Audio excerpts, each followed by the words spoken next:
Brasil TV untuk Islam yang satu.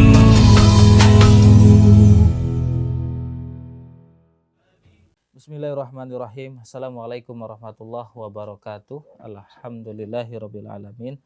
Allahumma sholli ala Muhammad wa ala ali Muhammad. Dipancar luaskan dari Jalan Masjid Silaturahim nomor 36 Kalimanggis Cibubur Bekasi. Radio Silaturahim untuk Islam yang satu.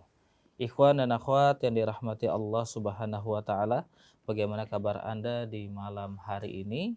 Alhamdulillah kembali kita berjumpa dalam program Mimbar Hasil edisi hari Sabtu di tanggal 15 Februari 2020. Narasumber kita ikhwan dan akhwat telah hadir.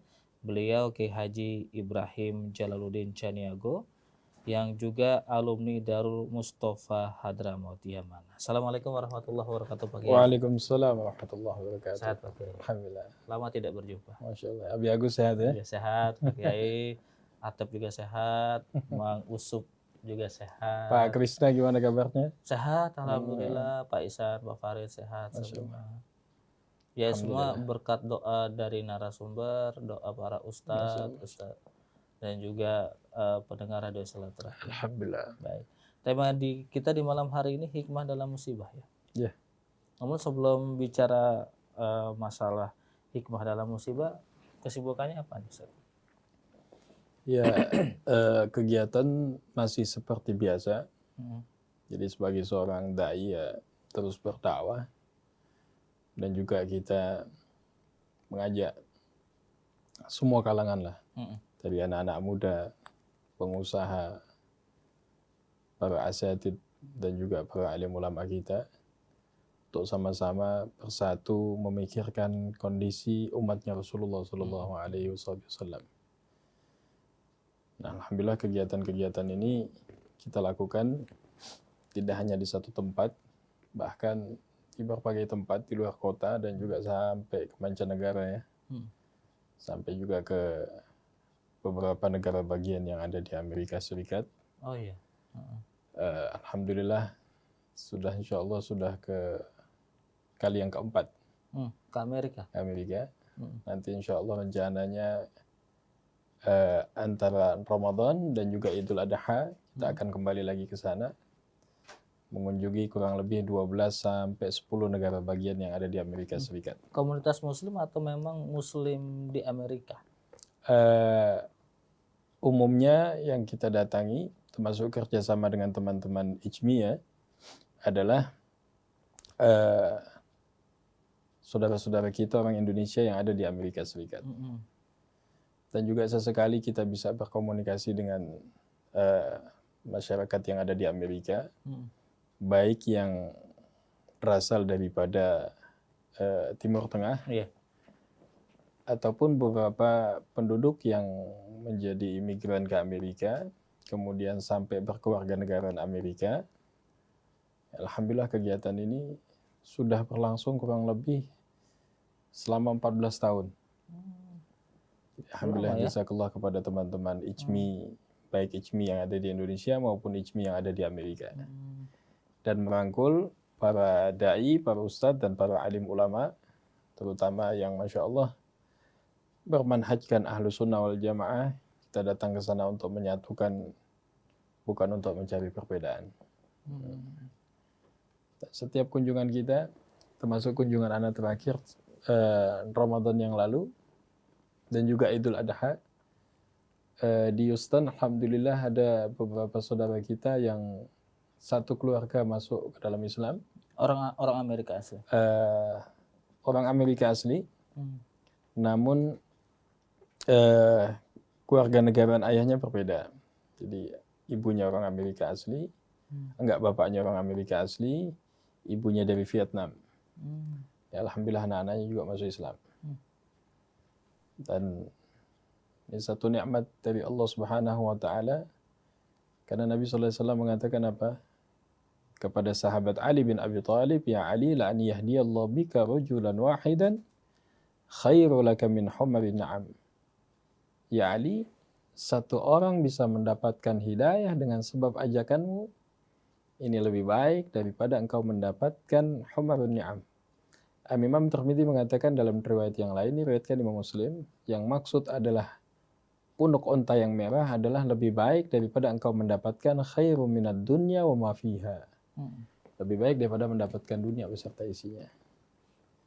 Kemarin juga sempat kita membawa juga jemaah untuk melaksanakan ibadah umrah dari Sumatera Barat, tempat kota kelahiran Abahana di Padang. Ada kurang lebih 33 jemaah.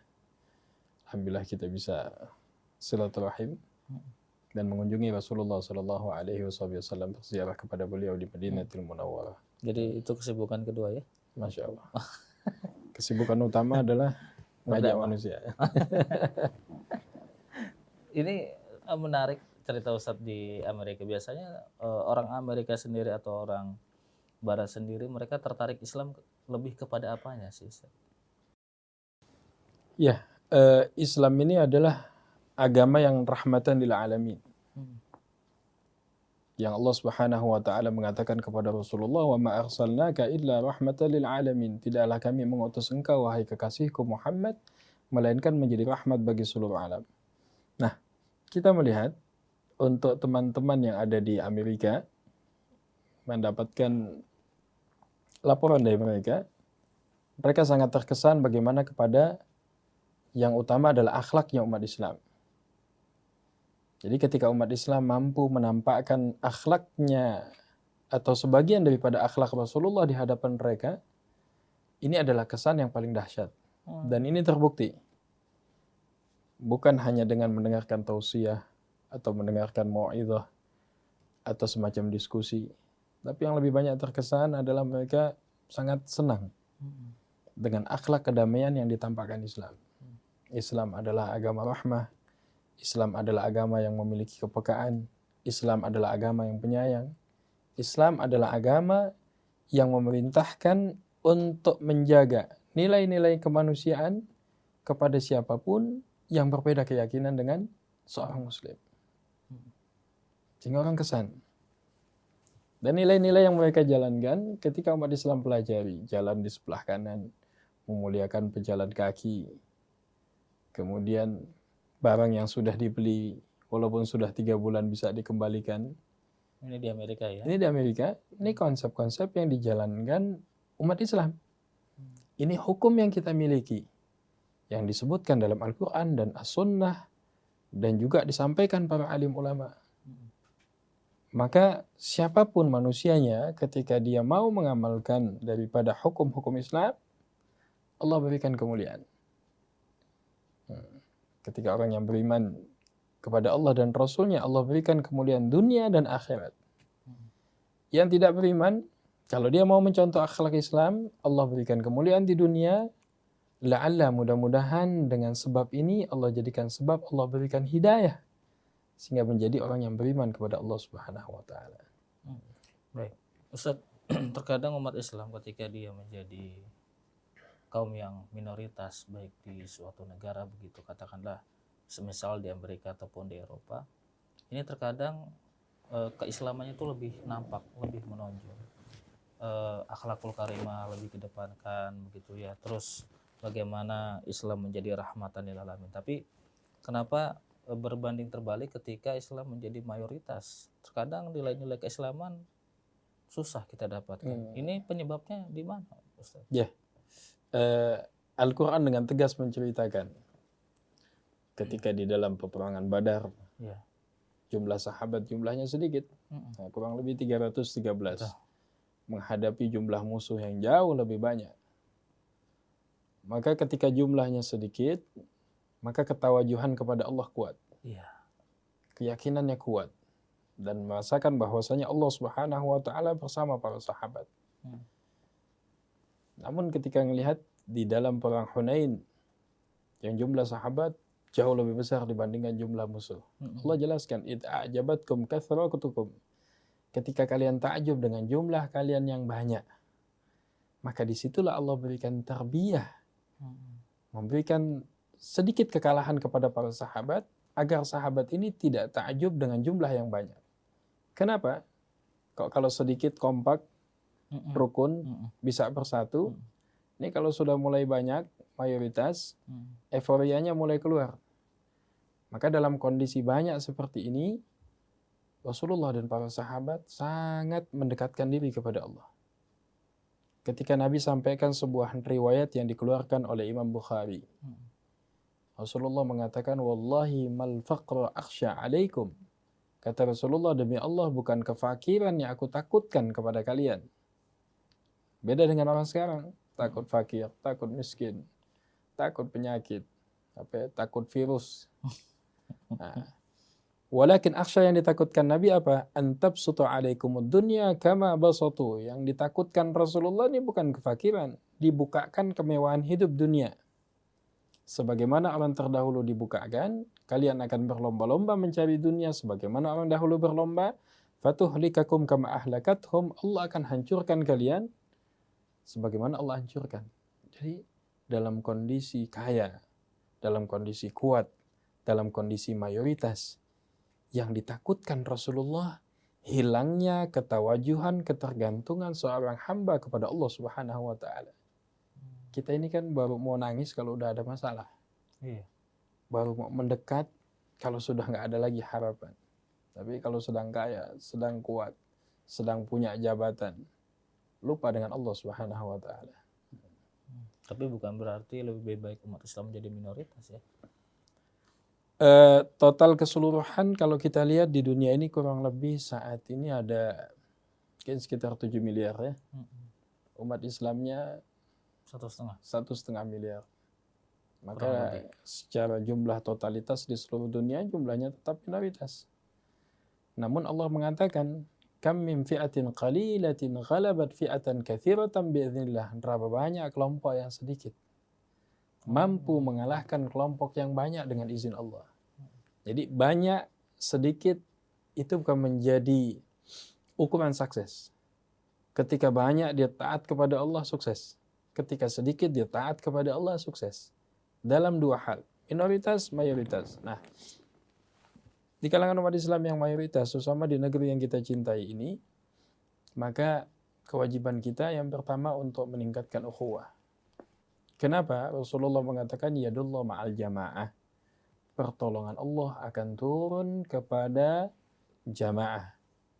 Ini jamaah kaum muslimin, mayoritas min sawa'adul azam di kalangan umat ini. Baik. Pakai ini baru ngobrol-ngobrol masalah dakwah pakai di Amerika sudah ada yang nanya ini. Assalamualaikum warahmatullahi wabarakatuh dari Bunda Inga. Apakah sampai saat ini Islamofobia masih ada di sana? Dan apakah orang Islam mendapat intimidasi juga dari kaum mayoritas di sana? Ya, selama pengalaman Ana ya, alhamdulillah 4 kali ke Amerika dan mengunjungi ke Amerika, ke Kanada. Kalau dikatakan apakah ada Islamofobia, sebetulnya tidak hanya di Amerika. Di Indonesia pun ada yang fobia terhadap Islam. Namun apakah ada intimidasi? Apakah ada tekanan? Apakah ada ancaman? Kami mendengar intimidasi dan tekanan pastinya masih ada.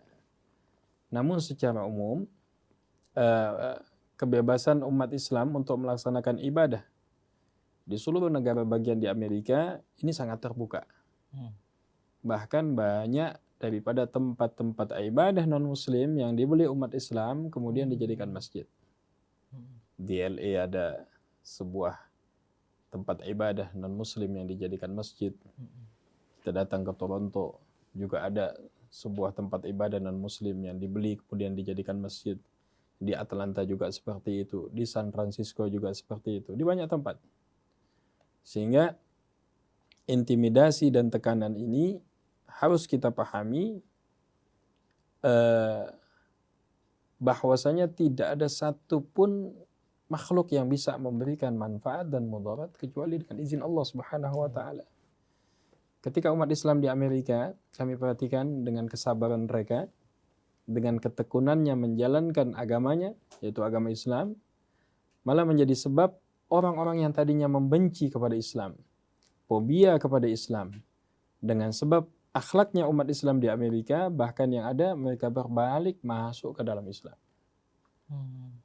Jadi yang masuk ke dalam Islam ini adalah orang yang mencari tentang apa itu Islam. Wallahu a'lam bishawab. Baik, subhanallah. Oleh cerita singkat dari perjalanan beliau ketika di Amerika Serikat, ikhwan dan akhwat. Sebenarnya masih banyak ya kesibukan-kesibukan Ustaz. Salah satunya saya masih ingat waktu kita ketemu di salah satu resto di Jakarta Selatan ya. Acara Kobo Hijrah ini Kobo gimana Hijrah, kabar terakhir?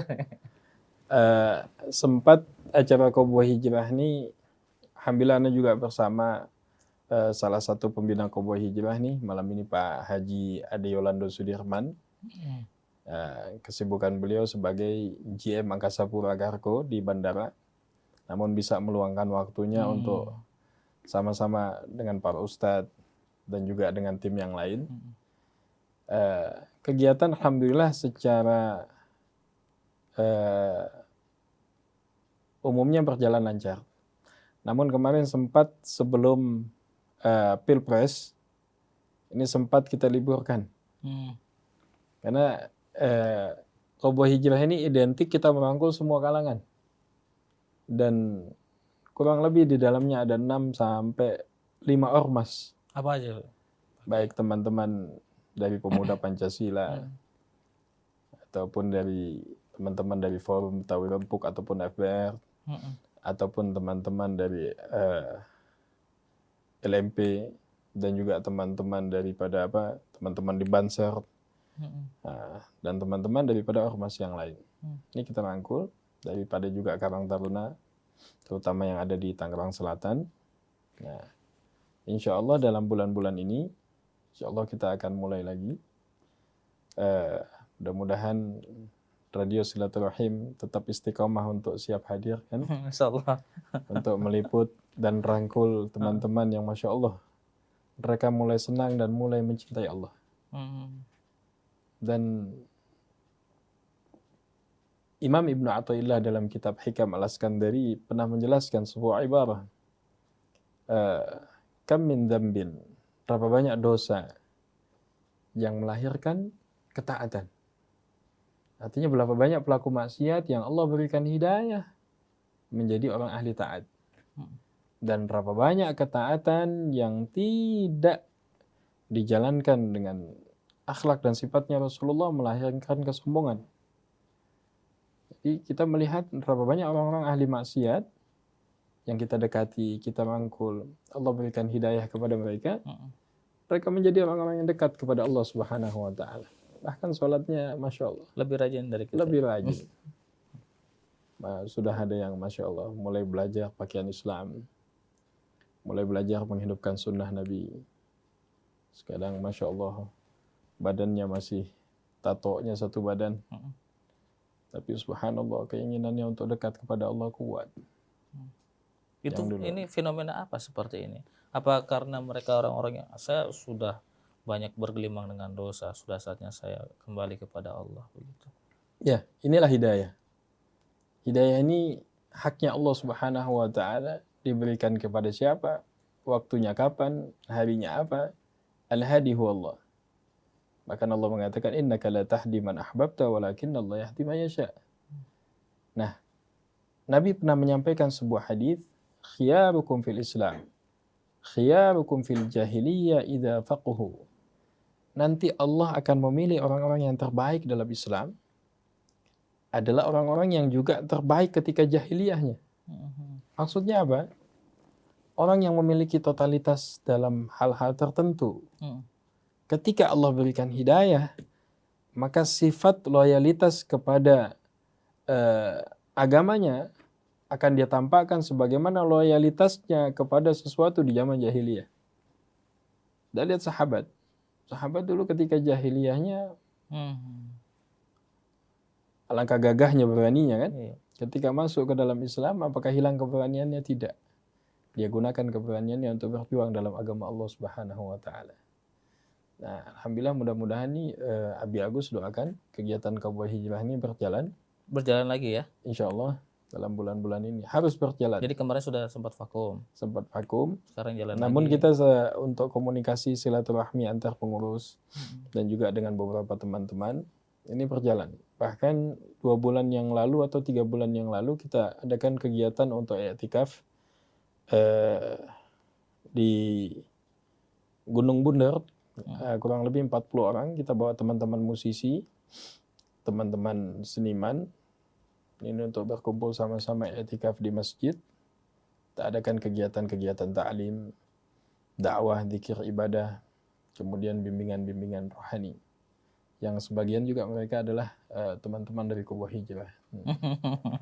Menarik. Ini ada pertanyaan dari Pak Samsudin di Sukabumi, Pak Ustadz. Assalamualaikum warahmatullahi wabarakatuh. Warahmatullahi wabarakatuh. Saya ingin bertanya, apa hukumnya sholat tapi di badan saya masih penuh dengan tato? Ya, Masya Allah. Kepada Pak Samsudin, Masya Allah. Mudah-mudahan Allah Subhanahu wa Ta'ala istiqomahkan kita untuk mendekat kepada Allah Subhanahu wa Ta'ala. Dalam kacamata fuqaha, terutama dalam madzhabul arba'ah, membahas dalam masalah tato di sini, apabila bisa dihilangkan dan tidak mendatangkan kemudaratan yang lebih besar, maka hukumnya adalah wajib untuk dihilangkan. Namun ketika dihilangkan dengan alat yang tidak baik, mendatangkan kemudaratan yang lebih besar. Ini kalau dihilangkan kulitnya bisa hancur, Ustaz. Tapi kan ada sekarang metode yang baru. Sekarang ada metode yang baru dengan menggunakan laser tanpa mendatangkan kemudaratan. Plus, ada plusnya apa? Biayanya murah. Nah, ini kadang kendala dalam biaya. Iya. Kalau memang ada, wajib hukumnya untuk dihilangkan. Karena di situ ada apa? Ada darah yang dikeringkan. Iya. Nah, sepakat dalam para ulama fuqaha bahwasanya ad-damun najasah. Darah ini hukumnya adalah apa? Hukumnya adalah najis. Kita akan gunakan untuk sholat, untuk ibadah, hal-hal yang lain. Namun ketika kita melihat diobati dan mendatangkan kemudaratan yang lebih besar, maka para alim ulama mengatakan apa? Dalam kondisi seperti ini, maka dia bekerjakan yang mampu dia kerjakan. Terus Ustaz, Ana belum bisa menghilangkan. Ana belum memiliki biaya. Teruslah sholat. Teruslah baca Quran. Jadi, ma la yudraku kullu wa la yutraku kullu. Kalau ada 2 hal yang kita belum bisa tinggalkan kedua-duanya. Ustaz, Ana belum bisa menghilangkan tato di badan Ana. Apakah Ana tetap harus sholat? Tetap wajib sholat. Yang bahaya, sudah tatoan, tapi tidak Mau sholat. Tidak mau sholat. Ustaz, gimana? Teruslah sholat. Teruslah baca Quran. Minta kepada Allah dalam sholat.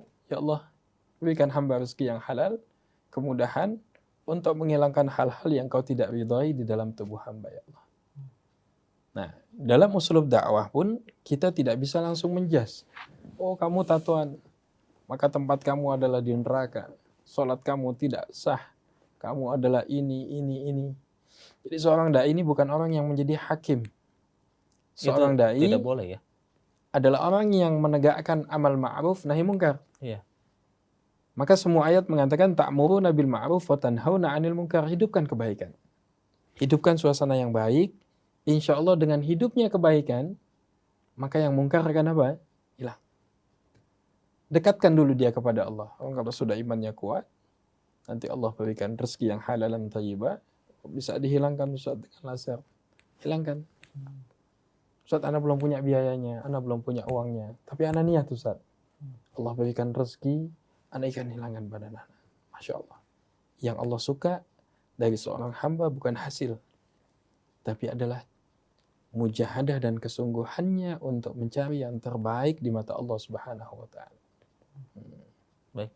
Ustaz, biasanya kan Ustaz mungkin lebih paham karena memang Ustaz terjun di dunia seperti itu, berdakwah di dunia seperti itu. Mereka ini yang kemudian berhijrah, apakah mereka terkena musibah dulu baru kemudian mendapatkan hidayah, atau memang mereka terpanggil karena panggilan hati, mereka tergerak mendekatkan diri kepada Allah, seperti tema kita di malam hari ini, hikmah dalam musibah?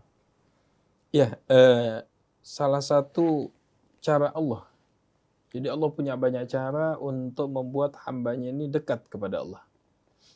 Ya, jadi Abi Agus salah satu caranya apa? Adalah dengan Allah berikan musibah. Maka dalam hadis disebutkan, "Idza ahabballahu 'abda ibtalahu." Ketika Allah cinta kepada seorang hamba, Allah sayang kepada seorang hamba, ibtalahu, Allah akan memberikan musibah kepadanya. Ini logikanya gimana? Harusnya kepada orang yang kita sayang, kita kasih hadiah dong. Kita berikan sesuatu. Kok Allah kalau sayang sama hambanya dikasih musibah? Kenapa? Liyasma'a tadarru'ah. Allah sudah rindu dengan tangisannya. Jadi Ustadz Abi Agus ini biasanya kita ini kalau udah ada masalah baru nangis. Biasanya seperti itu. Kalau nggak ada masalah nggak nangis.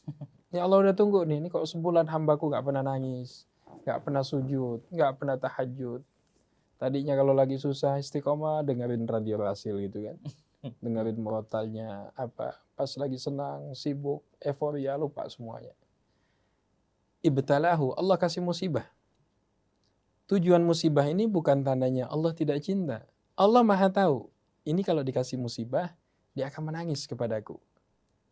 Sehingga ulama kasih contoh biasanya kalau seorang ibu, yang kita punya anak kecil di rumah ya, dia suka gemes sama anak-anak nih. Seorang anak nih kalau dia minta sesuatu, sekali sengaja kita nggak kasih. 2 kali kita tahan tuh permennya. 3 kali sampai dia apa? Sampai dia nangis. Nah, kenapa? Kita mau dia menangis, kita keluarkan permen, kemudian dia peluk kita. Begitu juga Allah Subhanahu wa taala memberikan musibah salah satunya agar seorang hamba ini semakin dekat kepada Allah. Apakah sudah menjadi sunnatullah setiap hidayah ini harus dengan musibah? Sudah menjadi sunnatullah setiap hidayah didapatkan dengan mujahadah. Maka Allah mengatakan dalam akhir surat Al-Ankabut apa? Walladzina jahadu fina lanahdiyannahum subulana wa innallaha la ma'al muhsinin. Dan orang-orang yang bersungguh-sungguh bermujahadah fina karena Allah, akan kami bukakan jalan-jalan hidayah baginya. Jadi kita minta setiap hari kan 17 kali. Ihdinas siratal mustaqim. Ini talabul hidayah. Nah, ada orang yang Allah berikan hidayah melalui musibah. Ada yang Allah berikan hidayah melalui nikmat. Ada juga Abi Agus. Orang ketika mendapatkan harta, dia bersyukur. Dia meminta kepada Allah, ya Allah jadikan harta ini menjadi sebab hamba dekat kepadamu ya Allah. Maka harta ini menjadi sebab apa? Dia semakin dekat kepada Allah. Ada yang mendapatkan hidayah dengan sebab kemiskinan. Ada yang dengan mendapatkan hidayah dengan sebab Allah berikan sakit. Ada yang mendapatkan hidayah dengan wafatnya salah satu anggota keluarganya. Dan ada yang mendapatkan hidayah dengan terjadinya musibah dan bencana di mana-mana. Kenapa? Liyasma'a tadarru'ah. Allah sudah rindu ingin mendengar tangisannya kepada Allah Subhanahu wa taala. Wallahu a'lam bishawab. Baik. Kalau kita bicara masalah bencana kan tentu saja beberapa waktu yang lalu Indonesia, tanah air kita dirundung oleh berbagai bencana mulai dari tanah longsor, kemudian banjir begitu Pak Kiai. Dan sekarang untuk tataran global kita juga sedang dihantui oleh salah satu virus corona yang hampir di 23 negara ini sudah terjangkit, tapi bersyukur alhamdulillah Indonesia hingga saat ini masih belum ada wabah untuk itu. Kasih sayang Allah kita rasakan dalam hal ini dan juga peringatan-peringatan Allah. Bagaimana menurut Pak Kiai? Ya, yang pasti sebagai pengikut Rasulullah yang memiliki manhaj yang baik, yaitu manhajnya Ahlus Sunnah wal Jamaah, dalam hal ini para alim ulama menegaskan dalam prinsip tauhid bahwasanya segala sesuatu di permukaan bumi ini tidak akan mungkin terjadi melainkan atas izin Allah Subhanahu wa taala. Wal khair wa syarr bi masyiatillah. Nah, Nabi sallallahu alaihi wasallam memberikan sebuah pegangan kepada kita umat Islam, terutama di Indonesia, agar tidak galau dan ketakutan. Kalau ketakutannya kepada Allah hadal mahmud, terpuji. Masalahnya saat ini kita takutnya nggak kepada Allah. Takut kepada makhluk ciptaan Allah. Maka sebuah riwayat yang dikeluarkan oleh Imam Tirmidzi rahimahumullah ta'ala dari Abdullah bin Abbas radhiyallahu ta'ala anhu, beliau bercerita, kuntu khalfan Nabi sallallahu alaihi wasallam, aku ketika itu di belakang Nabi. Maka Nabi sallallahu alaihi wasallam mengatakan kepadaku nasihat kepada Abdullah bin Abbas radhiyallahu ta'ala anhuma. Masih kecil. Ya ghulam, wahai pemuda, inni u'allimuka kalimatin. Aku akan mengajarkan kepadamu beberapa kalimat. Arti kalimat di sini maksudnya diberikan nasihat. Apa nasihatnya kata Rasulullah? Ihfadillah yahfadka. Jagalah Allah, maka Allah akan menjagamu. Apakah Allah butuh penjagaan kita? Tidak. Yang dimaksud jaga perintah Allah. Jaga ketaatan kepada Allah. Perbaiki hubungan kita dengan siapa? Dengan Allah. Sekarang semua masyarakat merasakan. Ustaz, ana baik hubungan ana dengan kepolisian sehingga setiap urusan dimudahkan. Ustaz, hubungan ana baik dengan gubernur sehingga urusan dipermudah. Ustaz, hubungan ana baik dengan presiden, Ustaz, sehingga kegiatan ana jadi mudah. Subhanallah, itu urusan sesama manusia. Apalagi hubungan kita baik dengan Allah Subhanahu wa ta'ala. Malikul Mulk, rajanya diraja yang menguasai seluruh daripada dunia beserta isinya. Menguasai langit, menguasai bumi, menguasai lautan, dialah Allah Subhanahu wa ta'ala. Ketika seseorang baik hubungannya dengan Allah, Allah akan jadikan semua makhluk tunduk kepadanya. Maka Nabi mengatakan, ihfadillah yahfadka, ihfadillah tajidhu tujahak. Jaga perintah Allah, engkau akan mendapati Allah yang akan menjadi pembimbingmu. Kita dibimbing, Abi Agus, dalam Islam ini bukan sekedar teori baca amalan saja. Islam mengajarkan kebersihan. Betul. Islam mengajarkan kita berwudu setiap hari minimal 5 waktu. Maka di dalam wudu ini ada anggota-anggota tubuh yang dibersihkan. Ada kumur-kumurnya, ada memasukkan air ke dalam hidung. Maka setelah diteliti dalam kesehatan, umat Islam yang menjaga sholat 5 waktunya, menyempurnakan wudhunya, Allah akan jauhkan daripada virus-virus yang ditakutkan umat saat ini. Apalagi dia jaga sholat subuhnya berjamaah. Apa kata Nabi SAW? Man shalla subuh fi jamaah fahuwa fi dhimmatillah. Siapa saja yang menjaga sholat subuhnya dengan cara berjamaah, maka dalam satu hari itu dia dalam tanggungan Allah Subhanahu wa ta'ala.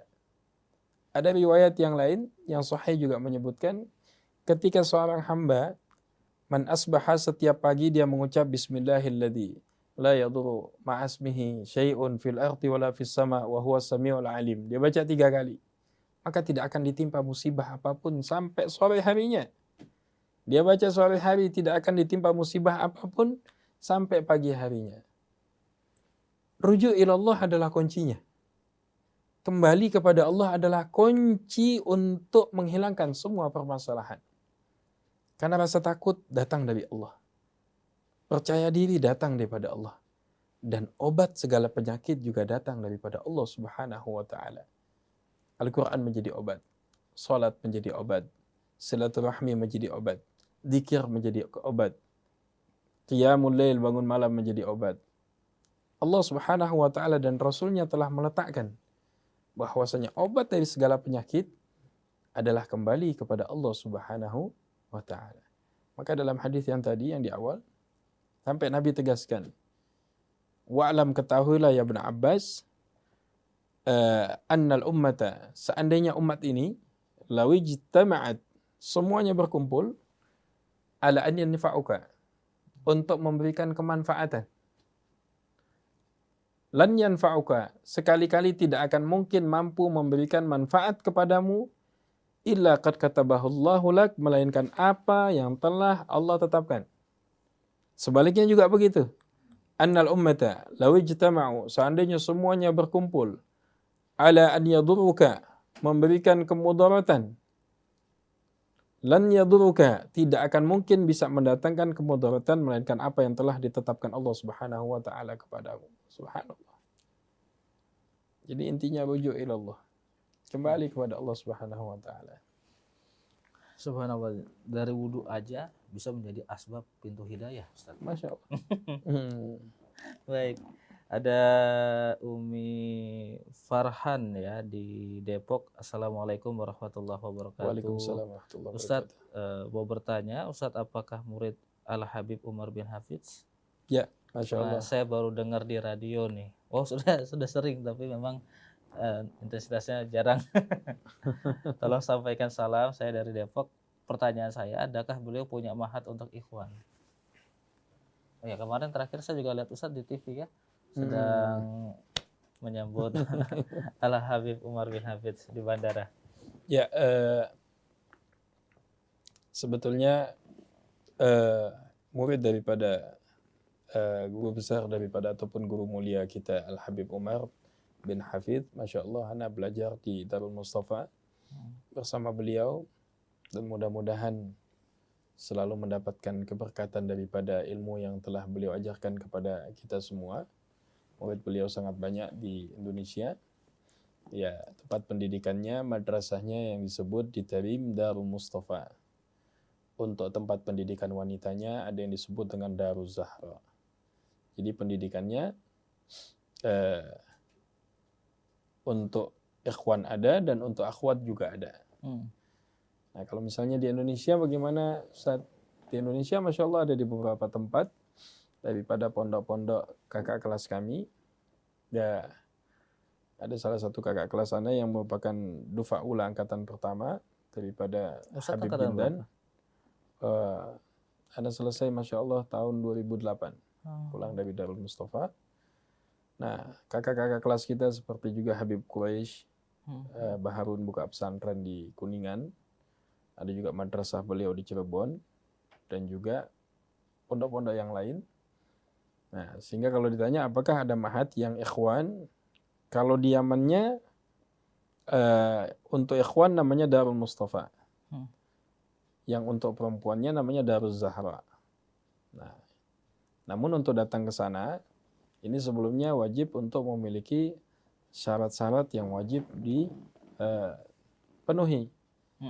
Standar bisa menulis dengan baik bahasa Arab, sebelumnya pernah mempelajari kitab-kitab dalam madhab al-Imam Syafi'i, dan juga menyelesaikan pendidikan-pendidikan yang ada sampai setingkat daripada standar aliyah, sehingga nanti di sana bisa melanjutkan dengan mudah.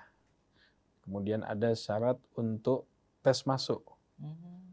Nah, sehingga di saat ini di Darul Mustafa, anak-anak yang melanjutkan adalah anak-anak yang juga pendidikan di Indonesianya sudah selesai, kemudian dia melanjutkan untuk memperdalam. Jadi bukan pendidikan dari dasar.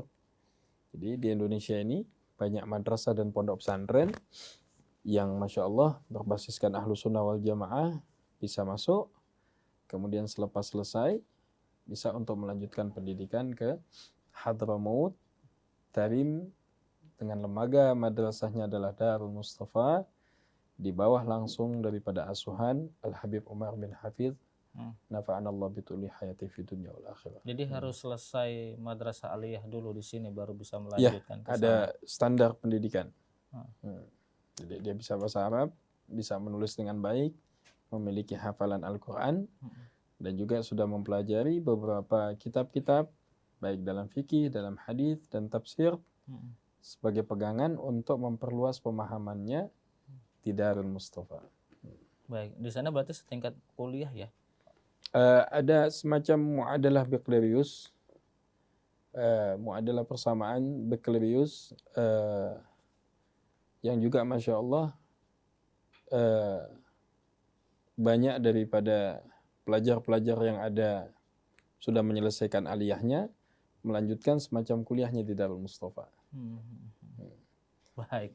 Baik Pak Ustadz, kita ke pertanyaan selanjutnya, masih ada 10 menit ke depan sebelum kita jeda dari hamba Allah di Sukabumi. Assalamualaikum warahmatullahi wabarakatuh. Pak Kiai, saya ingin bertanya bagaimana caranya dapat meningkatkan keimanan dan juga ketakwaan kepada Allah Subhanahu wa taala. Ya, Masya Allah. Al-iman dalam kacamata Ahlus Sunnah wal Jamaah, sampai Al-Imam Bukhari membuat satu judul dalam sahihnya, Al-iman yazid wa yanqus.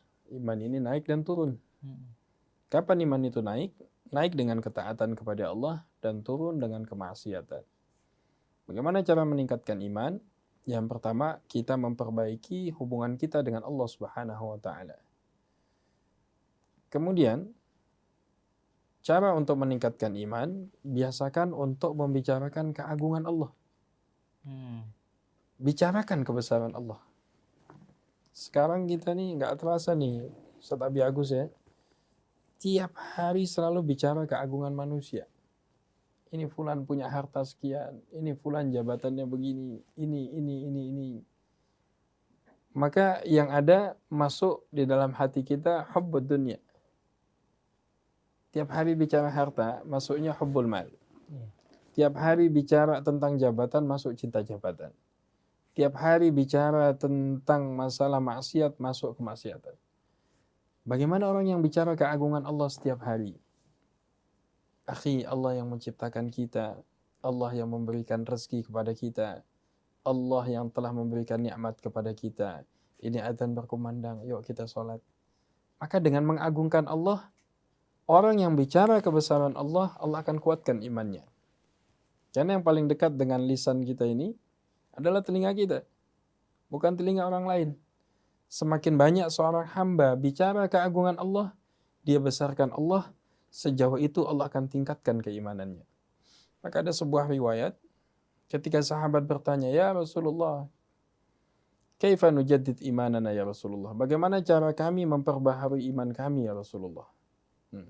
Kan Nabi mengatakan, jaddidu imanakum, perbaharuilah iman kalian. Maka sahabat tanya, kaifa nujaddidu imanana ya Rasulullah? Bagaimana cara kami untuk memperbaharui iman kami? Nabi mengatakan, aktsiru min qawli la ilaha illallah. Perbanyak ucapan la ilaha illallah. Cukup dizikirkan saja tidak. La ilaha illallah harus didakwahkan kepada manusia dan disampaikan kepada manusia, dan kita mohon kepada Allah agar hakikat kalimat ini masuk di dalam hati kita. Allahu a'lam bishawab. Baik, subhanallah. Mendengar tausiah Ustaz, adem ya. Ustaz ada kepikiran nggak Ustaz misalnya memberikan tausiah kepada, mohon maaf gitu ya, tahanan korupsi atau para koruptor, karena kita tahu mereka manusia, oke, mereka manusia biasa, mereka juga punya khilaf dan salah, tapi mereka juga punya hak untuk bertaubat. Tapi terkadang kan kita juga geram gitu dengan mereka korupsi uang negara segala macam. Ada kepikiran sama saya kan, kalau Ustaz sekarang sudah bergerak di Koboy Hijrah, mengajak teman-teman yang dulunya mereka dekat dengan dunia kriminal, sekarang lebih dekat kepada Allah begitu. Ya, ini salah satu Ustadz Abi Agus ini salah satu program kita. Oh. Yang dulu pernah kita jalankan di beberapa lapas, termasuk di Cipinang, yang juga pernah dijalankan termasuk jemaah kita Pak Komjen Pol Anton Bahrul Alam. Beliau seorang polisi, seorang jenderal, purnawirawan. Alhamdulillah istiqomahan dalam dakwahnya ajib. Insya Allah kita sedang programkan untuk kegiatan di lapas. Ada ya? Nah, ini insya Allah bantu doanya biar bisa memulai lagi. Amin. Ini sudah berjalan, bahkan beberapa ikhwan dan teman-teman juga sudah menjalankan. Kalau Abi Agus tanya, perlu enggak? Jadi yang tidak boleh didakwahi ini hanya dua. Apa Ustaz? Ada Syekh Aun guru ana, dia pernah mengatakan ada dua jenis makhluk yang gak perlu didakwain. Sisanya semua perlu didakwain. Siapa? Iblis dan Dajjal katanya. Selain daripada syaitan, maka semua yang masih hidup ini wajib untuk kita dakwahi. Mengajak kepada kebaikan. Mengajak kepada kebaikan. Allah. Kita ajak kepada Allah. Mengenai masalah hasil, serahkan kepada Allah. Iya. Maka kalau ada yang tanya, Ustadz, ini fulan ini masih mungkin tidak dapat hidayah? Anda tidak bisa jawab. Karena hidayah di tangan Allah. Tapi antum punya kewajiban nggak untuk mengajaknya? Selagi dia masih menjadi seorang manusia, masih memiliki nyawa, kita wajib untuk mengajaknya taat kepada Allah. Apalagi yang ada di lapas. Mungkin nggak Ustadz yang di lapas ini bisa taubat? Na'am. Ada kisah orang yang sudah membunuh 99 kan? Sampai akhirnya digenapkan 100. Nah, ini pun Allah Subhanahu wa taala masih buka pintu hidayah kepadanya. Ana yakin insyaallah apa? Ana pun insyaallah dalam waktu dekat punya keinginan juga untuk mengajak teman-teman yang ada di lapas untuk mau mendekatkan diri kepada Allah. Kalau diajak ke masjid lagi di lapas semangat dia. Karena bawaannya pengennya keluar aja.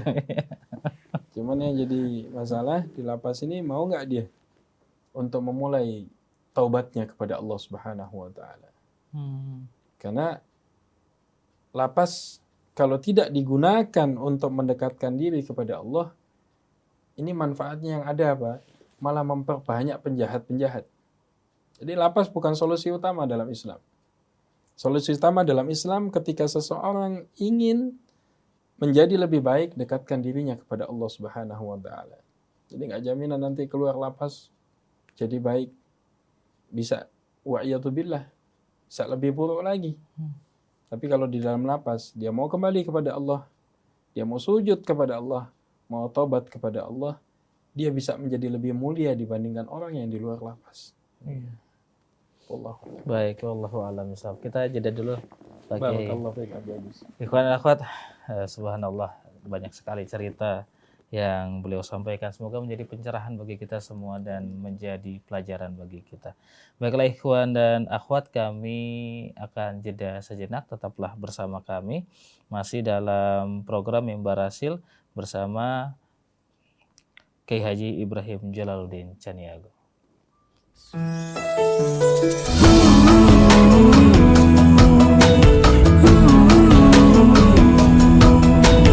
Rasil TV untuk Islam yang satu.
Silaturahim untuk Islam yang satu yang dipancar luaskan dari Jalan Masjid Silaturahim nomor 36 Kalimanggis Cibubur Bekasi. Baiklah ikhwan dan akhwat yang dirahmati Allah Subhanahu wa taala, masih dalam program Mimbar Hasil bersama Kiai Haji Ibrahim Jalaluddin Caniago, alumni Darul Mustafa Hadramaut Yaman.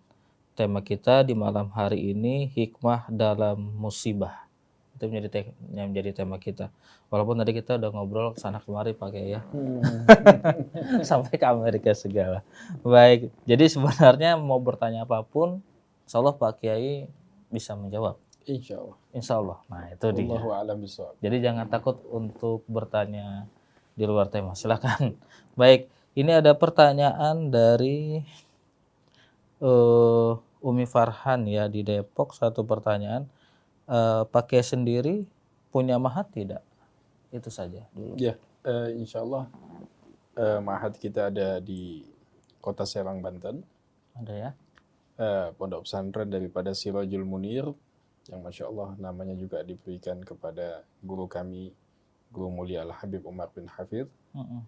Ya insya Allah dalam tahun ini mudah-mudahan tolong didoakan dalam proses pengembangan daripada madrasahnya bisa berjalan insya Allah. Baik, jadi ada Ibu, jadi mungkin kalau untuk belajar ke mahat Pak Kiai bisa langsung menghubungi Pak Kiai begitu? Ya, nanti anak akan biasanya ada menghubungi daripada teman-teman yang mengurus daripada kegiatan anak setiap harinya. Boleh di-share nomor telepon Pak Kiai? Nanti insya Allah Nasir, handphone anak ada di Oh luar. gitu, baik. Baik, ini kemudian ada pertanyaan dari Bunda Hani. Assalamualaikum warahmatullahi Waalaikumsalam wabarakatuh. warahmatullahi wabarakatuh. Baik, dari Bunda Hani ingin bertanya, Pak Kiai, dalam setiap musibah itu selalu ada hikmah yang indah. Ya. Tapi kenapa ya Pak Kiai, saat ada musibah, derita itu sepertinya benar-benar terasa? Apakah keimanan yang kurang atau bagaimana Pak Kiai? Mohon nasihatnya. Ya, ada sebuah riwayat. Riwayat ini dikeluarkan oleh Imam Ibnu Majah dalam Kitabul Fitan. Sebuah hadis dari Sa'ad bin Abi Waqqas radhiyallahu ta'ala anhu. Sa'ad bin Abi Waqqas. Beliau berkata, "Qultu ya Rasulullah," ketika aku bertanya, "Ya Rasulullah, ayyun nasi asyaddu bala'an?" Ya Rasulullah, manusia yang manakah yang paling berat musibahnya? Maka Nabi SAW mengatakan, Al-Anbiya. Yang paling berat mendapatkan musibah ataupun ujian adalah para nabi. Dan yang lebih terpurata lagi adalah pimpinannya para nabi. Siapa dia? Nabi kita Sayyidina Muhammad SAW. Summal amsalu fal amsal. Kemudian yang semisal dengannya dan yang semisal dengannya. Artinya orang-orang yang mengikuti jejak langkahnya Rasulullah dalam perjuangan dakwah Islam, bersiaplah untuk menghadapi dengan sabar ujian-ujian yang diberikan Allah. Ujian ini tujuannya untuk apa? Untuk menaikkan derajat seorang hamba di hadapan Allah Subhanahu wa taala. Jadi ketika dinaikkan derajat, kalau seorang hamba yang paham, dia bukan mengeluh. Dia bukan merasa hina. Harusnya dia mengucapkan apa? Syukur kepada Allah Subhanahu wa taala. Dengan ujian yang datang, dengan musibah yang datang, hikmah bagi orang yang beriman adalah diangkat derajatnya oleh Allah Subhanahu wa taala. Maka Nabi mengatakan, yubtala rajulu ala hasabi dinihi. Allah memberikan ujian kepada seseorang tergantung daripada agamanya. Fa in kana dinuhu salban ishtadda bala'uhu. Semakin kuat agamanya, semakin dahsyat keimanannya, ujiannya pun semakin besar. Jadi istilah pohon nih, Abi Agus, makin besar, anginnya makin kuat. Wa in kana fi dihni riqqah. Kalau agamanya ini biasa-biasa saja, imannya juga nggak kuat, imannya lemah. Apa kata Rasulullah? Ibtalahu Allahu ala hasabi dinihi. Allah uji sesuai dengan kemampuannya. Jadi kadang orang kalau lagi kita bawa jemaah nih ke Mekah, Madinah, sakit sedikit, udah takut. Ustaz, nanti anak takut-takut jangan-jangan meninggal. Kita bilang, tenang Pak. Kalau iman-iman kayak kita ini masih jauh meninggal di Madinah, Anda bilang. Karena yang meninggal di Madinah ini adalah orang-orang pilihan. Iya. Orang-orang yang meninggal syahid di jalan Allah ini hamba-hamba pilihan. Fama yabrahul bala' bil 'abdi hatta yamshi 'alal ardi wa ma 'alaihi al-khati'ah. Maka tidak akan putus-putusnya ujian kepada seorang hamba selama dia hidup di dunia, hatta yamshi 'alal ard, sampai dia melangkah di permukaan bumi ini, wa ma 'alaihi khati'ah, tanpa memiliki dosa. Jadi Abi Agus, Nabi secara gamblang ingin menegaskan selama orang hidup di dunia ini tidak akan mungkin terlepas dari ujian. Orang kaya diuji, miskin diuji, pejabat diuji, rakyat jelata diuji, ustadz diuji, musisi juga diuji, semuanya dapat ujian dari Allah Subhanahu wa taala. Hikmahnya apa?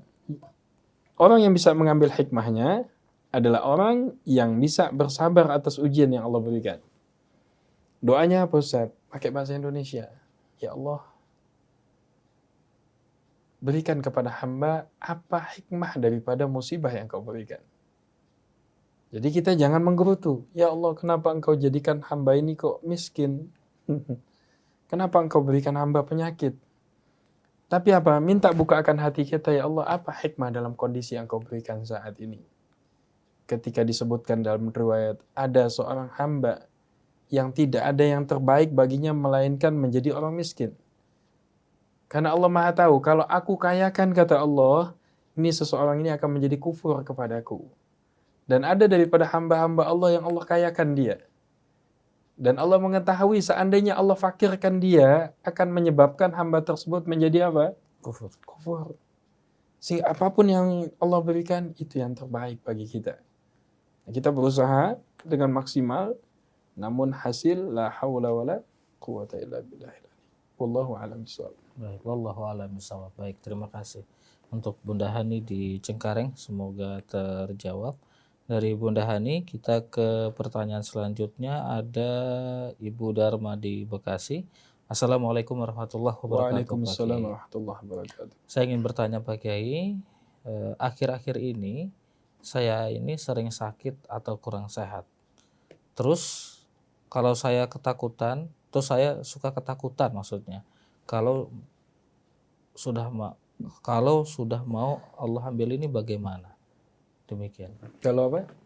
Jadi saya kadang ketakutan kalau sudah mau diambil Allah. Ya. Lalu bagaimana saya harus bersikap? Mungkin seperti itu. Masya Allah, mudah-mudahan kita doakan Ibu sehat walafiat dan terus istiqamah mengikuti pengajian-pengajian di Radio Rasil yang kita cintai ini. Yang pertama, seorang mukmin adalah orang yang meyakini bahwasanya kehidupan dunia sementara dan akhirat selama-lamanya. Dan setiap kita akan kembali kepada Allah Subhanahu wa taala. Bahkan Nabi SAW menyebutkan dalam hadis, "Aktsiru dzikra hadimil ladzat." Perbanyaklah mengingat sesuatu yang dapat menghancurkan semua kelezatan. Apa? Dzikrul maut, mengingat kematian. Karena mengingat kematian ini adalah salah satu cara yang paling ampuh untuk mengkhusyukkan hati kita dalam ibadah kepada Allah Subhanahu wa taala. Ketika datang perasaan ataupun firasat, Ustadz, ana punya firasat seolah-olah ana ini nggak lama lagi. Seorang mukmin yang cerdas, ketika datang perasaan seperti itu, maka yang disegerakan apa? Yang disegerakan adalah bertaubat kepada Allah. Disegerakan untuk menjalankan perintah Allah. Segerakan mengambil Al-Quran, membaca kalamullah. Ajilu bittaubah. Bersegeralah untuk bertaubat kepada Allah Subhanahu wa taala.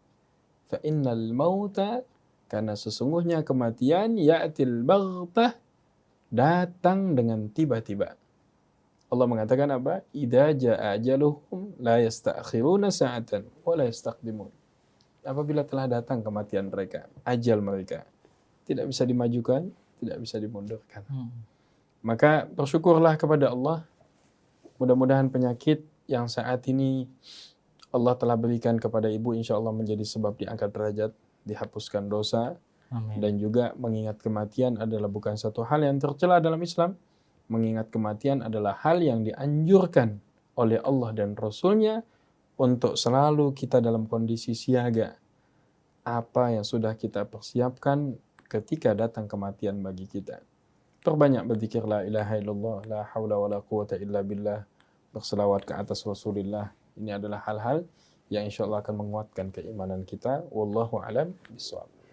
Baik, Bunda Dharma di Bekasi, semoga terjawab. Kemudian pertanyaan selanjutnya Pak Ustadz dari Ibu Habibah di Tangerang. Assalamualaikum warahmatullahi wabarakatuh, Pak Kiai. Mohon izin bertanya, al-sunnah itu sebagai sumber hukum Islam. Apa tadi? Al-sunnah itu sebagai As-sunnah. iya, sebagai sumber hukum Islam. Nah, Bagaimana pengertian sunnah dan kedudukan juga fungsinya, dan ada istilah al-hadith yaitu al-sunnah, al-khabar, dan al-atsar. Mohon dijelaskan. ya, sumber hukum Islam yang disepakati secara umum dalam kacamata ulama-ulama Ahlus Sunnah wal Jamaah dia ada 4.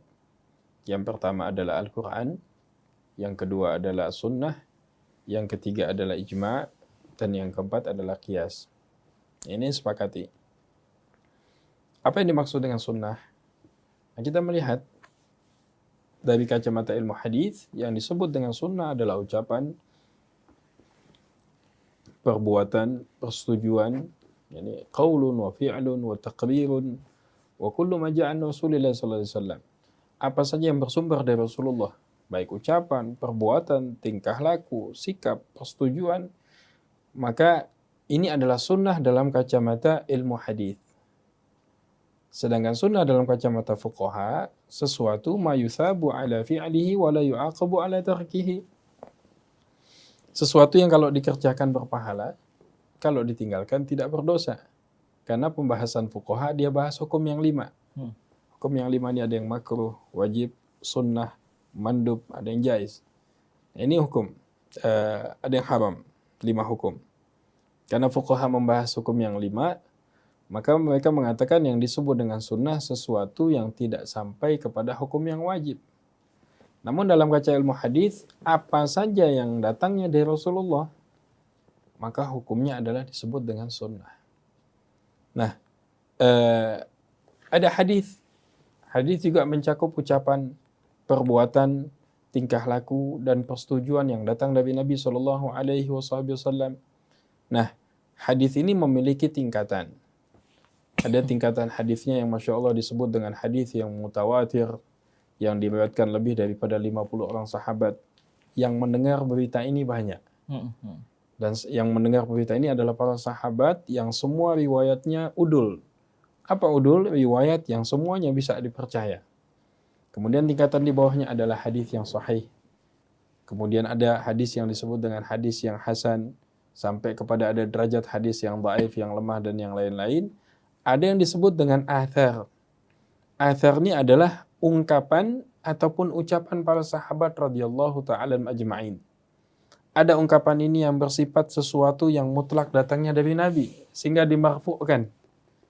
Ketika sahabat menceritakan sesuatu tentang hari kiamat, sahabat menceritakan tentang bagaimana datangnya Imam Mahdi, tanda-tanda hari kiamat, datangnya dukhan, maka bisa diyakinkan bahwasanya ucapan sahabat ini tidak akan mungkin sahabat mendapatkan informasi ini, melainkan informasi ini datang dari siapa? Dari Rasulullah Shallallahu Alaihi Wasallam. Yang kelihatannya sebagai ucapan sahabat, tapi dia dimarfu'kan, dinaikkan kepada apa? Ini adalah ucapan Nabi Shallallahu Alaihi Wasallam. Sehingga sunnah yang dimaksud kita tinggal melihat dari kacamata apa kita melihatnya. Kalau dari kacamata ilmu hadis, apa saja yang bersumber dari Nabi, itu adalah sunnah. Dari kacamata fuqaha, yang berkaitan dengan sunnah ini adalah berkaitan dengan hukum. Kalau ditanya, Ustadz, puasa di bulan Ramadan ini sunnah Nabi atau bukan?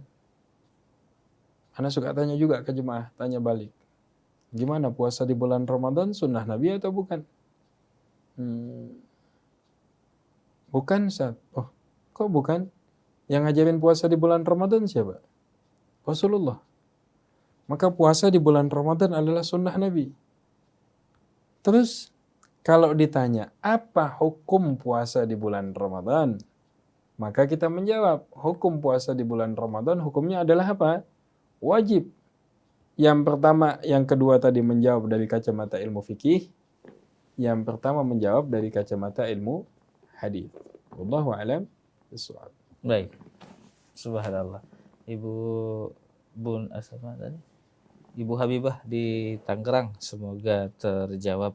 Kemudian dari pendengar kita, dari hamba Allah Pak Ustadz, di 0852 8802 sekian. Assalamualaikum warahmatullahi wabarakatuh Pak Waalaikumsalam Kiai. warahmatullahi wabarakatuh. Saya ingin bertanya, kenapa ada orang yang baru berhijrah sudah bisa mengkafirkan orang yang tidak sepaham? Ya, insya Allah mudah-mudahan kita doakan siapapun termasuk saya, kita semuanya dalam proses untuk hijrah menjadi yang lebih baik. Berhijrah untuk semakin dekat kepada Allah, semakin dekat kepada Rasulullah, semakin memperbaiki hubungan kita kepada kaum muslimin. Ini semua adalah target kehidupan kita. Ghayah yang utama adalah mencari ridhonya Allah Subhanahu wa taala. Namun Anda ingatkan kepada teman-teman yang merasa sudah berhijrah bahwasanya mengkafirkan saudara muslim adalah bukan sifat orang yang dekat kepada Allah Subhanahu wa taala. Karena jelas hadis-hadis dengan jelas mengatakan ketika seorang muslim mengkafirkan saudaranya, maka tuduhan itu kalau tidak benar akan kembali kepadanya. Orang yang beriman adalah orang yang menebar senyuman, menebarkan kedamaian, yang mengajak dengan cinta dan mahabbah saudara-saudaranya untuk semakin dekat kepada Allah Subhanahu wa taala.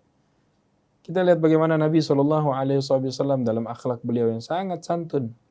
Beliau tidak mudah untuk mengkafirkan, tidak mudah untuk membid'ahkan, tidak mudah untuk menyalahkan, tidak mudah menghujat, bahkan tidak pernah keluar hujatan dan cacian daripada mulut beliau. Beliau seorang manusia yang paling dicintai Allah Subhanahu wa taala. Beliau memiliki ketegasan, beliau memiliki keberanian, dan di sisi lain beliau memiliki kelembutan yang sangat dahsyat kepada umat ini. Maka doakan, kalau kita melihat saudara kita yang mengatakan sudah mulai hijrah tapi masih mengkafirkan, kita anggap ini proses bagian daripada kebiasaan-kebiasaan yang tidak baiknya. Mudah-mudahan Allah ubah untuk menjadi baik. Jadi tidak boleh seorang muslim kepada muslim yang lainnya mengatakan ya kafir, ya fasik, ya mubtadi', ya ahli bid'ah. Ini tidak boleh kan? Apalagi dia orang awam. Bukan kapasitasnya sebagai alim ulama, bukan ashabul fatwa, dengan mudah membid'ahkan, apalagi mengkafirkan. Jadi mengislamkan ini Abi Agus simple. Gak sampai 2 menit mengislamkan orang. Cuman dengan mengucap 2 kalimat syahadat. Yeah. Namun mengkafirkan, maka Ahlus Sunnah wal Jamaah memiliki kriteria. Kapan seseorang itu dikafirkan? Apa sebabnya? Apa yang dia lakukan? Apa perbuatannya? Diteliti, tidak mudah diputuskan. Sehingga mengkafirkan sangat sulit dibandingkan mengislamkan seseorang. Mengislamkan cuma butuh waktu 2 menit. Ada ustadz, ini ada teman ana mau masuk Islam, ta'al. Ayo ucap 2 kalimat syahadat. Asyhadu alla ilaha illallah wa asyhadu anna Muhammadan Rasulullah, menjadi seorang muslim. Ustadz, fulan ini kafir ustadz. Dari mana antum tahu kafir? Antum sudah cek. Antum sudah teliti. Dan apa yang membuat dia ini kafir? Dan siapa antum yang bisa mengkafirkan? Apakah antum ini adalah sebuah ulama yang mengeluarkan fatwa? Apakah antum ini ketua Majelis Ulama Indonesia dalam bidang fatwa? Ini kita doakan. Yeah. Jadi kita doakan, jangan kita musuhi, kita rangkul. Mudah-mudahan proses hidayah ini step by step. Wallahu a'lam bishawab. Baik. Dari Bunda Fajar, Pak Kiai. Assalamualaikum warahmatullahi wabarakatuh. Waalaikumsalam. Pak Kiai. Saya ingin bertanya, semakin kuat iman, maka semakin berat ujian. Namun jika kita ridho, maka Allah juga akan semakin cinta dan memberikan balasan pahala. Mohon nasihatnya Pak Kiai agar dalam musibah dan dalam ujian kita selalu ridho dan tak pernah ada kata mengeluh dan menyesali kejadian. Syukran. Masya Allah. Jadi Masya Allah, Nabi SAW adalah seorang murabbi, pembimbing yang sangat baik. Beliau telah mengajarkan umatnya dan telah mendidik para sahabat radhiyallahu ta'ala ajma'in. Sehingga para sahabat ini menjadi sebagai sampel terbaik umat ini. Kembali kepada pertanyaan, bagaimana kita bisa menghadapi musibah? Yang pertama yang harus kita yakini, bahwasanya yang mendatangkan musibah ini adalah Allah Subhanahu wa ta'ala. Maka yang perlu ditanamkan, adalah prasangka baik kepada Allah Subhanahu wa taala. Nabi SAW menyebutkan dalam hadis khaslatan laisa fawqahuma syai'un min khair. Ada dua hal yang tidak ada yang lebih tinggi darinya. Subhanallah. Mungkin Nabi Agus bilang apa nih? Apa kata Rasulullah? Husnudzan billah wa husnudzan bi ibadillah. Selalulah berprasangka baik kepada Allah dan berprasangka baik kepada hamba-hamba Allah Subhanahu wa taala. Sangka baiknya apa? Ketika Allah berikan musibah, sangka baik. Allah ini kepengen saya lebih dekat kepadanya. Ya. Iya. Ini jadi Abi Agus, ana yakin semua pendengar Rasil semuanya pengen bahagia. Pengen sukses. Pengen punya masa depan. Pengen senang. Maka malam ini di mimbar Rasil ana mengatakan kuncinya cuma satu. Kunci kebahagiaan hanya satu. Dan kunci solusi permasalahan bangsa ini yang saat ini terjadi hanya satu. Apa? Perbaiki hubungan dengan Allah Subhanahu wa taala. Perbaiki hubungan kita dengan Allah Subhanahu wa taala. Ustaz, ana pengen kaya, perbaiki hubungan dengan Allah. Ustaz, ana pengen punya keturunan, perbaiki hubungan dengan Allah. Ustaz, ana pengen selesai masalah ana, pengen selesai hutang ana pengen husnul khatimah, ana pengen anak-anak menjadi anak yang soleh. Kuncinya jawabannya cuma satu, perbaiki hubungan dengan Allah. Tidak ada yang lain. Perbaiki hubungan dengan Allah dalam semua ketaatan. Salatnya mulai diperbaiki, baca Qur'annya mulai diperbaiki, silaturahminya mulai diperbaiki cara sunnah, makannya mulai diperbaiki, nggak sembarangan apa-apa main makan saja. Akhirnya banyak penyakit muncul di sekeliling kita. Cara wudhunya diperbaiki. Perbaiki hubungan dengan Allah artinya apa? Meningkatkan kualitas ibadah kita kepada Allah Subhanahu wa taala.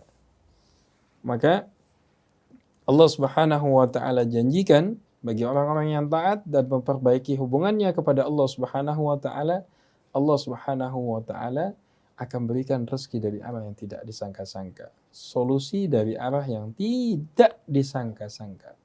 Wallahu alam bishawab. Lalu bagaimana Pak Kiai dengan orang-orang yang dia sadar dia banyak dosa, bergelimang dengan dosa? Apakah bisa begitu dia kembali kepada Allah? Ya, kalau dia sadar bahwasanya dia bergelimang dosa, ini adalah satu hidayah dari Allah Subhanahu wa taala. Yang jadi masalah Habib Agus saat ini banyak orang melakukan maksiat, cuman dia tidak sadar kalau hal ini akan memancing kemurkaan Allah Subhanahu wa taala. Maka Nabi mengatakan, kullu banu Adam khatta'un. Setiap anak cucu Adam semuanya mesti melakukan kesalahan setiap hari. Wa khairul khatta'in, setiap hari. Wa khairul khatta'in at-tawwabun. Dan sebaik-baik orang yang bersalah adalah apa? Adalah orang yang ketika melakukan kesalahan dia segera untuk bertaubat kepada Allah Subhanahu wa taala. Jadi bisa enggak setiap hari kita nih, kadang kita lagi ngopi nggak sadar ngomongin orang lain, dosa lagi. Habis sholat berjamaah, Masya Allah, dahsyat, 27 derajat kita dapat pahala. Nanti habis sholat ada orang lewat, itu fulan nggak sholat subuh, itu fulan ngomongin orang lagi. Jadi habis melakukan kebaikan bukan ditutup dengan kebaikan, malah diganti dengan keburukan. Akhirnya apa? Setiap hari. Namun ingat, minas sholah ila sholah, menjaga dari satu sholat ke sholat yang lain, kafaratun lima bainahuma, menjadi asbab penghapus dosa di antara keduanya. Maka sadar terhadap maksiat pun bagian taufik dari Allah Subhanahu wa taala. Setelah kita mendapatkan taufik itu kita minta lagi, ya Allah, jangan hanya hamba sadar, ya Allah, tapi berikan kemampuan hamba untuk menjadi hamba yang bertaubatan nasuha. Taubatan nasuha, menyesal, tidak akan mengulangi lagi, ala ya'uda ilaiha abada, berjanji tidak akan mengulangi selamanya, dan apa? Mengganti segala keburukan dengan hal-hal yang diridai Allah Subhanahu wa taala. Wallahu alam bissawab. Baik. Oke, kemudian dari Ibu Lili di Sukabumi. Assalamualaikum warahmatullahi wabarakatuh, Pak Kiai. Bagaimana kalau ada salah satu kelompok yang mengatakan kalau kita belum masuk ke mereka, amal ibadah kita tidak diterima? Masya Allah. Ya, jadi ciri daripada kelompok-kelompok yang hak ataupun sawadul a'zam, pengikut mayoritas di kalangan umat ini, mereka adalah manusia-manusia yang memiliki perasaan bahwasanya kita adalah muslim sebagaimana muslim yang lain. Allah katakan dalam Al-Quran, وَمَنْ أَحْسَنُ قَوْلًا مِمَّنْ دَعَا إِلَى اللَّهِ وَعَمِلَ صَالِحًا وَقَالَ إِنَّنِي مِنَ الْمُسْلِمِينَ. Allah mengatakan siapakah yang lebih baik perkataannya dibandingkan manusia-manusia yang mau mengajak orang lain kepada Allah Subhanahu wa taala. Di ujung ayat ini apa? Wa amila salihah, dan dia mengerjakan amal yang saleh. Wa qala, dan mereka mengatakan innani minal muslimin. Aku termasuk daripada golongan umat Islam. Jadi bukan mengatakan kami kelompok fulan, kami kelompok fulan, kami adalah yang terbaik, fulan adalah yang salah, yang tidak ikut kelompok kami adalah bukan orang-orang yang hak. Ini menandakan apa? Keburukan daripada apa yang mereka lakukan.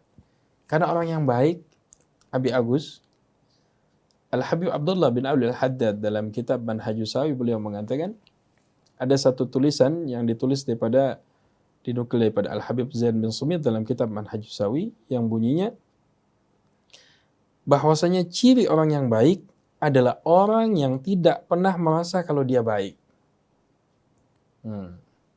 Dan ciri orang yang ikhlas adalah orang yang tidak pernah merasa kalau dirinya ikhlas. Ini adalah orang ikhlas. Orang yang tidak ikhlas adalah orang yang sudah merasa dirinya ikhlas. Jadi kalau ada orang merasa sudah baik, ketahuilah dia belum baik. Kenapa? Orang baik ini adalah orang yang merasa dirinya belum baik. Tapi kalau sudah merasa, ana yang paling baik, ana yang paling soleh, ana yang paling alim, ana yang paling taat kepada Allah Subhanahu wa taala. Ini sifatnya siapa? Ini sifatnya iblis, kan? Iya. Iblis dikeluarkan dari surga mengatakan ana khairu minhu. Ya Allah, aku ini lebih baik daripada Adam, ya Allah. Engkau ciptakan aku dari api, Adam dari tanah. Maka ketika sifat ananiyah, sifat saya, kami, kelompok kami, firqah kami, pergerakan kami yang paling baik, ketahuilah secara tidak sadar dia telah ditipu wa'iyadzubillah dengan syaitan la'anatullah alaihi. Wallahu a'lam bishawab. Mudah-mudahan Allah bersihkan hati kita daripada merasa diri kita lebih baik dibanding orang lain. Baik. Satu pertanyaan lagi Pak Kiai. Barakallahu fiik. Kita sudah dibatasi oleh waktu. Dari Pak Musawir. Assalamualaikum warahmatullahi wabarakatuh. Waalaikumsalam Pak Kiai. warahmatullahi wabarakatuh. Mohon pencerahannya untuk kalimat-kalimat qomatul maut dan sakaratul maut. Seperti itu sih. Ada dalam surat Al-An'am dan surat Qaf. Kalimat apa? Kalimat qomatul maut dan sakaratul Enggak, ya maut. sebelumnya tadi apa? Sebelumnya itu tadi. Ya, sakaratul maut dan Qomatul maut. lughah. Qomatul. Wallahu alam. Kalimat yang mengatakan sakarat adalah kalimat yang mengatakan sakaratul maut adalah detik-detik ketika datangnya kematian. Ada sebuah hadis yang menyebutkan Allah Subhanahu wa taala akan menerima taubatnya seorang hamba malam yughaghir, ketika maut ini belum datang sampai kerongkongan. Tapi kalau sudah datang dalam kerongkongan maka sudah tidak, Allah tutup pintu taubat. Artinya sakaratul maut ketika sudah datang adalah ketika seseorang sudah hampir dicabut nyawanya oleh Allah Subhanahu wa taala. Jadi ketika masih sekarat. Nah, istilah dalam Al-Qur'an kalimat maut ini diceritakan dalam banyak ayat. Dalam surat Al-Jum'ah Allah mengatakan kul innal mautal ladzi tafiruna minhu fa innahu mulaqikum. Kul, katakanlah sesungguhnya kematian, innal mautal ladzi tafiruna minhu, yang kamu lari daripadanya, fa innahu mulaqikum, kematian ini pasti akan datang kepada kalian.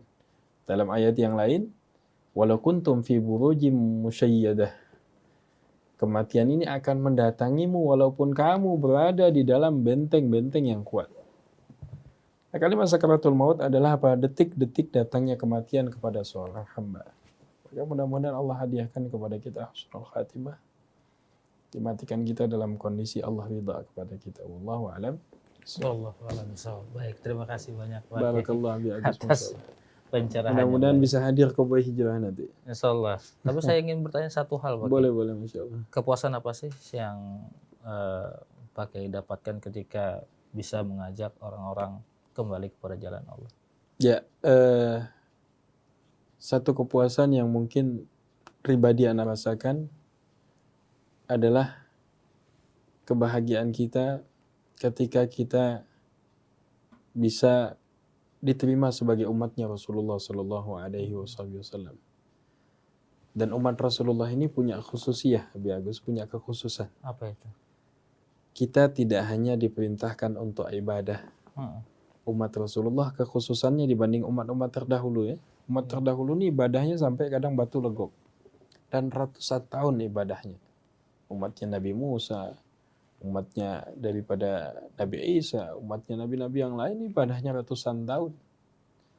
Yang memuliakan, menyebabkan umat ini menjadi mulia, aspek utamanya adalah umat ini memiliki tugas, yaitu apa? Qiyam bida'wati ilallah. Umat ini memiliki tugas untuk menjadi niabahan Rasulullah, menjadi wakil bagi Rasulullah Sallallahu Alaihi Wasallam dalam melanjutkan risalahnya. Maka kalau Abi Agus tanya, apa sih kenikmatannya dalam berdakwah? Kenikmatan yang paling dahsyat adalah apa? Kita mendapatkan amanah untuk menjalankan misinya Rasulullah Sallallahu Alaihi Wasallam. Jadi kan ada hadis, Anda yakin Abi Agus tahu. Balighu anni walau ayatan. Ini balighu, sampaikanlah anni, dariku. Dari siapa nih? Rasulullah. Ini kita bawa surat dari presiden aja suruh nyampein, senangnya bukan main ya. Iya. Surat. Ini Abi Agus ada surat dari Pak Gubernur Anies nih buat Abi Agus. Wah, Masya Allah nyampeinnya, yang nyampaikan juga senang. Ini Masya Allah alangkah bahagianya. Kalau umat ini paham, kita disuruh menyampaikan sesuatu yang datangnya dari Rasulullah. Disampaikan kepada umat. Apa tidak menangis kalau kita bisa bermimpi ketemu Rasulullah? Iya.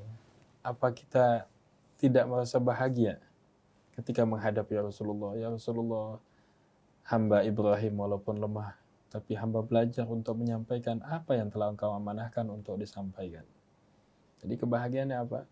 Mudah-mudahan bisa membuat Nabi SAW tersenyum dan menerima kita sebagai umatnya, dan kita tidak diharamkan untuk mendapatkan syafaat Rasulullah pada hari kiamat. Allahu a'lam bishawab. Allahu a'lam bishawab. Baik, terima kasih banyak Pak. Satu lagi Boleh. ada lagi. Ya. Ada riwayat yang menyebutkan inna siyahata ummati al-jihadu fi sabilillah. Tamasyanya umat ini adalah dengan berjuang di jalan Allah Subhanahu wa taala. Jadi orang sekarang pengen tamasya sengaja ke sana, kemari. Kalau ke Amerika sampai datang ke Las Vegas kan. Pernah nggak umat ini coba mau ataupun kita mau merasakan nikmatnya hakikat tamasya di jalan Allah ini dengan apa? Dengan keluar di jalan Allah. Gimana keluar jalan Allah? Mengajak manusia untuk semakin dekat kepada Allah. Inilah hakikat tamasya yang sebenarnya. Yang tadinya nggak sholat menjadi sholat. Yang tadinya ribut menjadi bersatu. Yang tadinya nggak pernah silaturahim jadi silaturahim. Yang tadinya anti majelis ilmu jadi senang majelis ilmu. Inilah hakikat tamasya yang sebenarnya. Allahu a'lam bishawab. Teman-teman jamaah tabligh sudah tiap hari tamasya. Masya Allah. Kurus 3 bulan, 6 bulan. Baik. Mudah-mudahan kita setiap hari nanti. Insyaallah. Oke, kesimpulannya. Monggo silakan. Bismillahirrahmanirrahim. Alhamdulillah wassalatu wassalamu ala sayyidina Rasulillah. Hikmah daripada musibah yang Allah berikan. Hikmah yang Allah Subhanahu wa taala berikan dalam setiap musibah, Allah memberikan hikmah yang paling utama adalah ketika Allah Subhanahu wa taala memberikan musibah, ketahuilah Allah Subhanahu wa taala ingin hamba tersebut mendekat kepada Allah Subhanahu wa taala. Fafiru ilallah. Lari kepada Allah Subhanahu wa taala.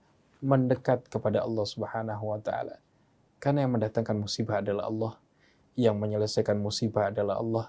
Semua suasana dan kondisi diciptakan Allah agar seorang hamba hatinya bertakluk kepada Allah Subhanahu wa taala. Maka seorang mukmin bukan seseorang yang lari daripada masalah. Seorang mukmin adalah orang yang menghadapi masalah dengan mendekatkan dirinya kepada Rabbul Asbab, yaitu Allah Subhanahu wa taala yang mampu menghilangkan permasalahan dan mengganti dengan nikmat-nikmat yang sangat dahsyat yang disiapkan oleh Allah Subhanahu wa taala. Akhi fillah, ana mengajak bahwasanya kita tidak perlu takut dengan ujian, penyakit dan musibah yang saat ini kita melihat adanya virus corona, adanya musibah ini, adanya musibah ini. Ingat, kita punya Allah. Kita punya Allah, kita punya Allah, kita punya Allah. Perbaiki hubungan dengan Allah, dekatkan diri dengan Allah Subhanahu wa taala, hidupkan sunnah Rasulullah. Ketahuilah, dalam sunnah ada kejayaan, dalam sunnah ada pertolongan Allah, dalam sunnah ada penjagaan yang khusus dari Allah Subhanahu wa taala. Insyaallah Allah hadiahkan kepada kita semua sehat wal afiyah, diberikan keselamatan. Allah hadiahkan kepada kita husnul khatimah. Walhamdulillahirabbil alamin. Jazakallahu bagus, masyaallah. Baik, terima kasih Pak Kiai. Semoga kita mendapatkan pencerahan di malam hari. Barakallahu fiikum, insyaallah. Dan juga mendapatkan pelajaran. Baiklah ikhwan dan akhwat yang dirahmati Allah Subhanahu wa taala. Dengan demikian Ustaz sudah jumpa kita di malam hari ini dalam program yang berhasil. Ini belum apa-apa sudah ditanya nih Pak Kiai. Habib Agus kapan diputar ulang siaran malam ini? Ibu nanti akan kita kabarkan ya. Dari Umi Farhandi Depok. Baik ikhwan dan akhwat, saya yang bertugas Habib Agus ditemani oleh Kang Atep, ada juga Kang Yusuf Subangkit di meja operator. Mohon undur diri. Hati-hati di jalan Pak Kiai. Jazakallah, barakallah. Next time kita bisa jumpa lagi. Insyaallah. Insyaallah, amin. Kita ngopi bersama. Kabar baiknya dari Kaubah Hijrah. Siap. Terus ada satu acara lagi ya nanti ya. Ditunggu kabar baiknya. Insyaallah. Barakallah fikum. Baik, ikhwan dan akhwat, kami undur diri. Subhanakallahumma wa bihamdika asyhadu an la ilaha illa anta astaghfiruka wa atubu ilaik. Billahi taufiq wal hidayah. Wassalamualaikum warahmatullahi wabarakatuh. Waalaikumsalam.